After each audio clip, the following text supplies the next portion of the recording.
Let's talk about the fighting in Ethiopia. The government's launched a military offensive in the north, in a region called Tigray. The conflict could turn into a civil war. Thousands of refugees have crossed into Sudan. The death toll is bound to rise. At the center of it all is Ethiopia's prime minister, a Nobel Peace Prize winner. War is the epitome of failure for all involved. He would know. Abiy used to be a soldier who now has another fight on his hands.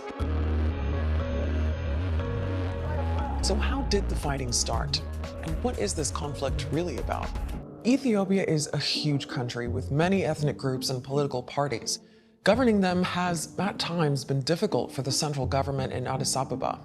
There have been a few years of economic growth and relative calm. Now, though, things are starting to heat up. Here's why. Ethiopia is divided into 10 regions. They loosely represent different ethnic groups. Each one has some autonomy, but the center of power is in Ethiopia's capital. Tigray, where most of the fighting has been happening, is in the north. The government there is called the TPLF, and it even has its own regional army. The TPLF wasn't just in charge of the Tigray region. It pretty much ran the country for nearly 30 years, even though the Tigrayans are a minority, just 6% of the population. The TPLF was the head of a coalition of regional parties, but many people saw it as autocratic and dysfunctional. They locked up hundreds of journalists and political dissidents. And massive protests eventually brought them down. The chaos allowed Abiy Ahmed, a young leader seen as a visionary, to get elected. He's from the Oromo, Ethiopia's largest ethnic group.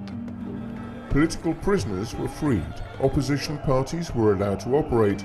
He promised a new era of democratic reforms and an end to years of autocracy.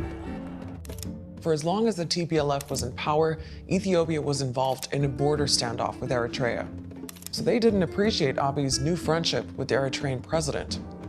But some, including the TPLF, saw that as taking power from the regions. They also saw it as a power grab by Abiy. The TPLF pulled out completely, and they're accused of doing all kinds of things to sabotage Abiy's success. They saw him as undermining the coalition, sidelining it, also moving very hard against the TPLF itself. 2 years ago, someone even tried to assassinate him. Ethiopia has become proud.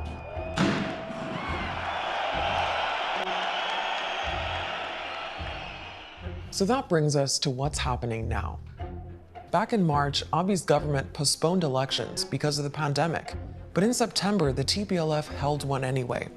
That escalated things. The parliament called the vote illegal, the TPLF said it didn't recognize Abiy as a legitimate leader, and TPLF forces attacked a government military base.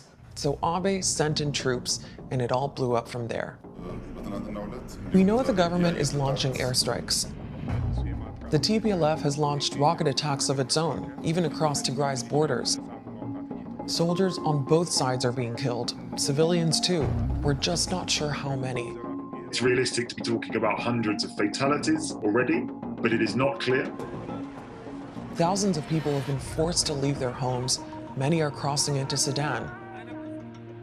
At least 3 rockets have been fired from Ethiopia into Eritrea, potentially widening the conflict.